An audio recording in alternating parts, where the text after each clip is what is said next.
You're, you're, you're, you're, you're,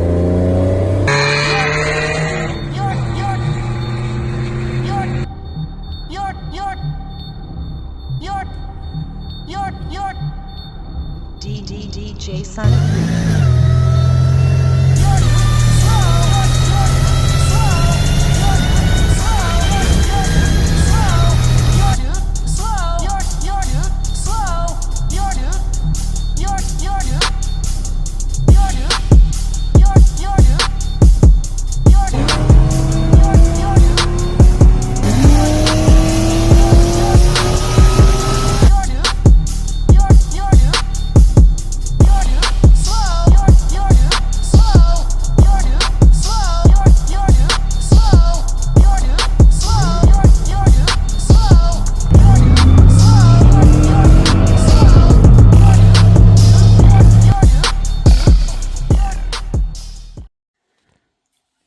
What's going on, and welcome back to the channel. So we're going to begin working on my brother's car.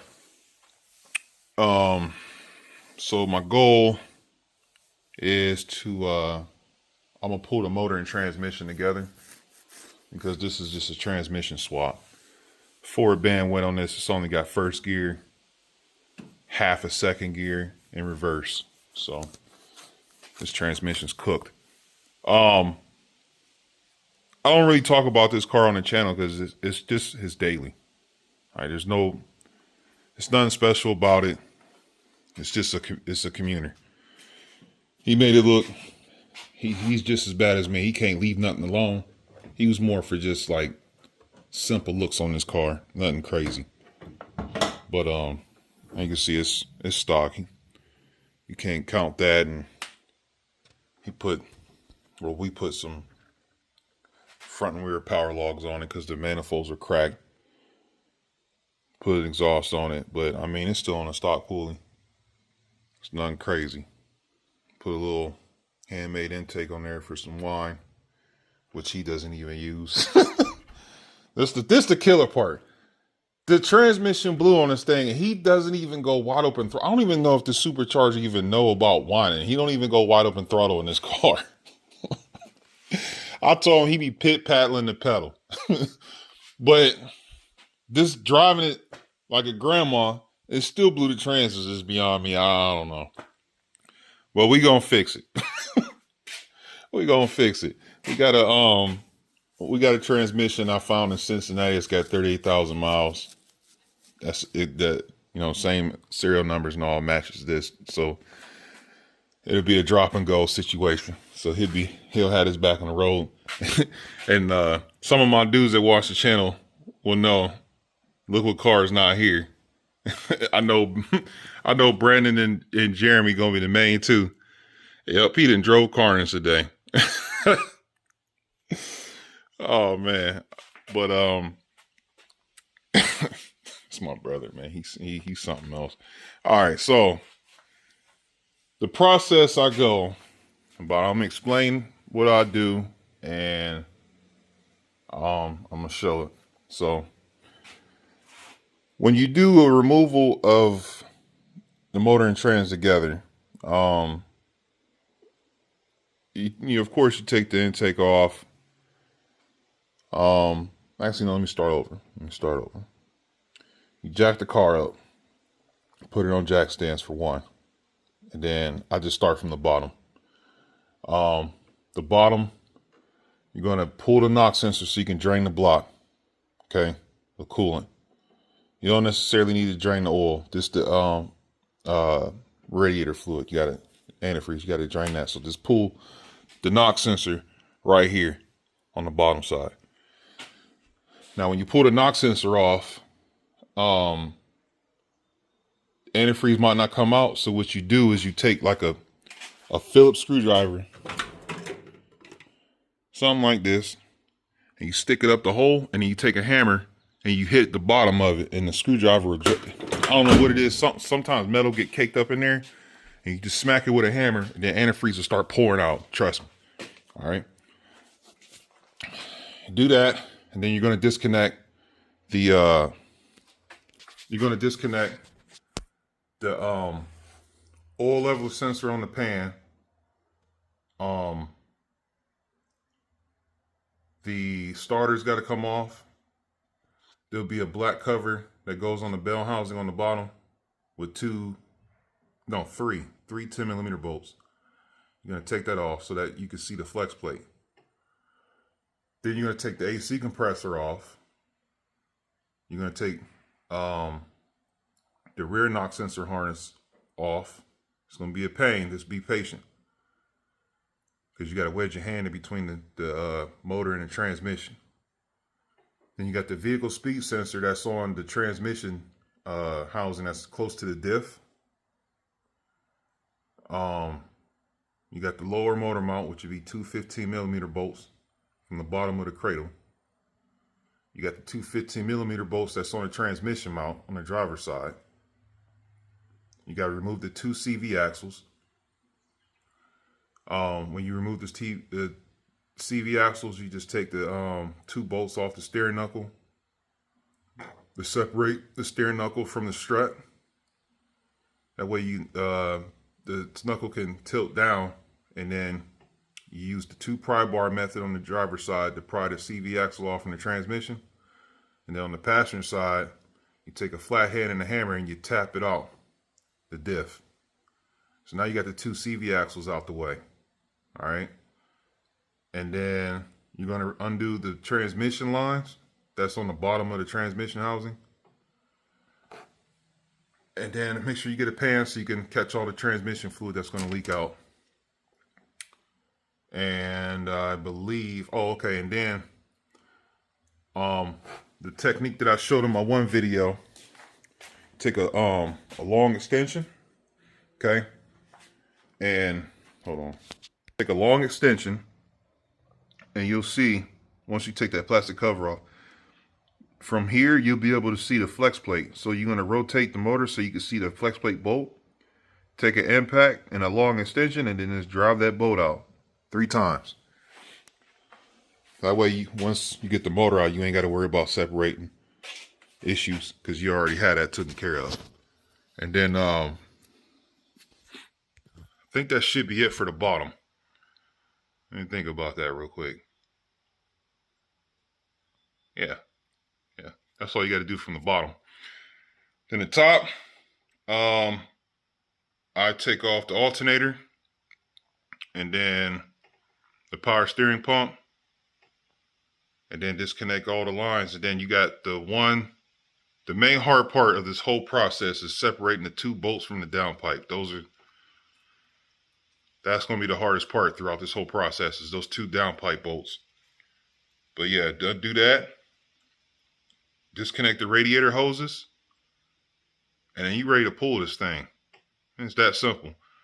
And when you get to that point where you're ready to pull it, you want to take off the 2 bolts on the master cylinder, so you could take this whole master cylinder and just move it out the way. That way, when you pull the transmission up, the transmission housing in the back don't get hung up on this part right here. So you'll have all that room to pull this out. So just a little explanation of what's the process I go about getting this pulled. So yeah, let me get myself situated, and then I'm not going to get far today. I'm going to put this in parts, because I don't need to rush doing this, because the transmission is not going to be here till this weekend. So I'm going to just do like a little piece by piece type deal. So I'm going to just do a little bit of what I can up top today, because I don't necessarily need to go crazy.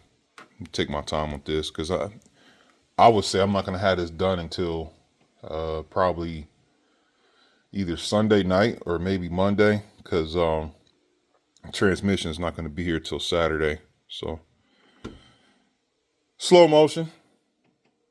Don't overdo it, because I'm doing this and then working 6 days, so don't want to overstress myself out. But all right, so I'll just tell you what I'm gonna get done today. I'll come to a stop and break down what I'm doing, and then we'll go from there.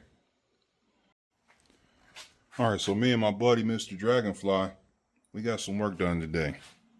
But this is where I'm gonna leave off. So when I go about this, all right, I'm gonna walk you through from left or driver's side to passenger side.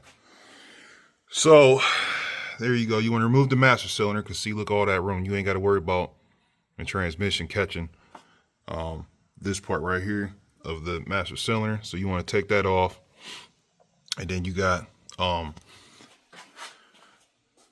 shift that connects to the mixed whatever, you know what it is. It connects to the transmission to make a shift linkage, I guess. I don't know, but you take that off. I just pry it off with a flathead screwdriver.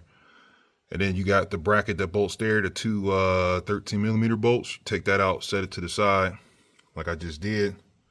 And then you got the magnet steer harness that'll be like over the transmission, which is this plug right here. Just unplug that and set that to the side. That's out your way. You do not have to take the crossover pipe off. You don't have to do that. You can get the bell housing bolts off. Little trickery, but it can be done with the crossover pipe on, especially with the motor and trans being out the car. We'll get to that when we get the motor pulled, but yeah, I'll be able to, y'all know the word I'm about to say, fladangle that on up out of there. But yeah, so we got that, and then oh, I just noticed something. So my brother took this to the shop to get the flex plate bolted on. And as I'm feeling,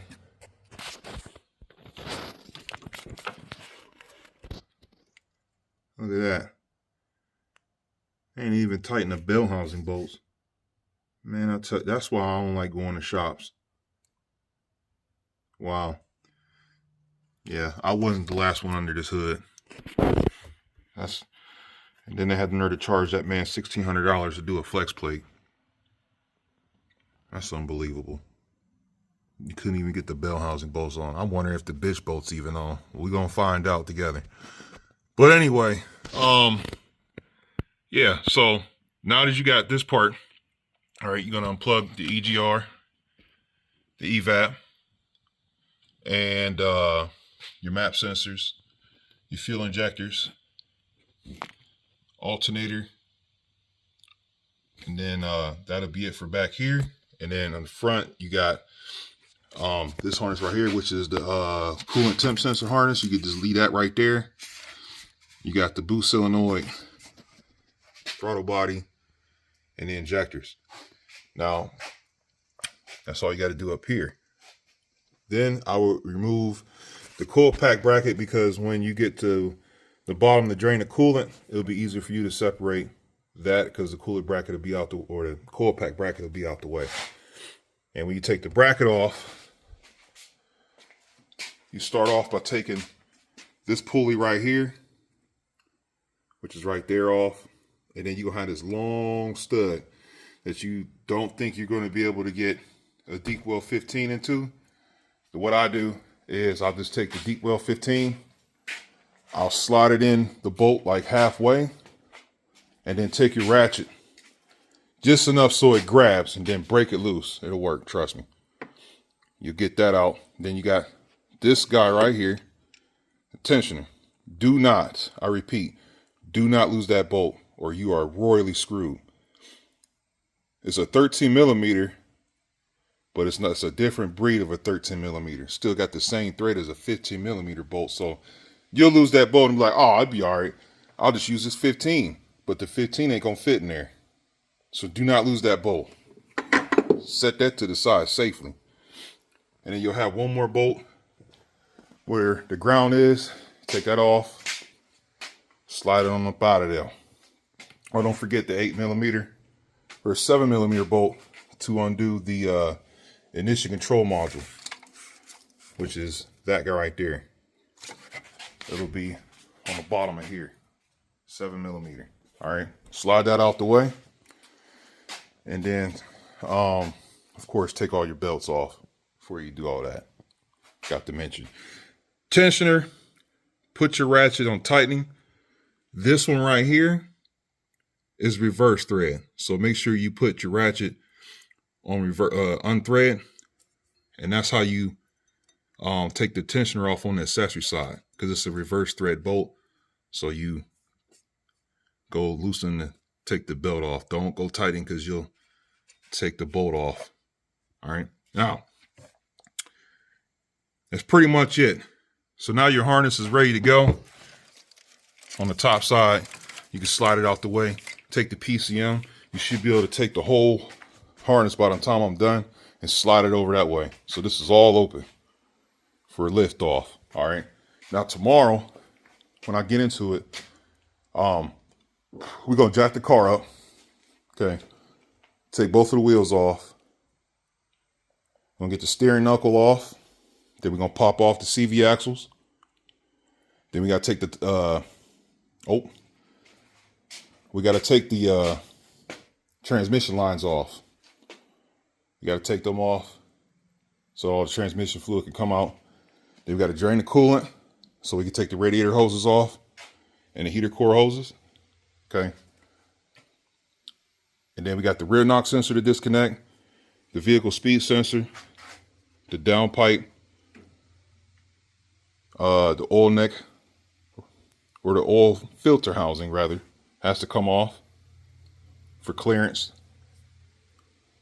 And then you take the power steering pump off, so that's not in your way. And then you take the AC compressor off, starter, front knock sensor, oil level sensor. And then I'm gonna show you the method of taking the 3 flex plate bolts off. Okay. Then you got the 2 15s for the trans mount, which is those down there.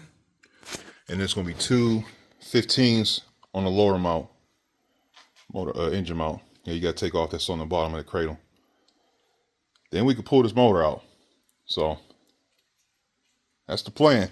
So one more thing I forgot to mention is you're gonna have grounds that go on this bolt right here, which would be these guys right here. Make sure you get that off.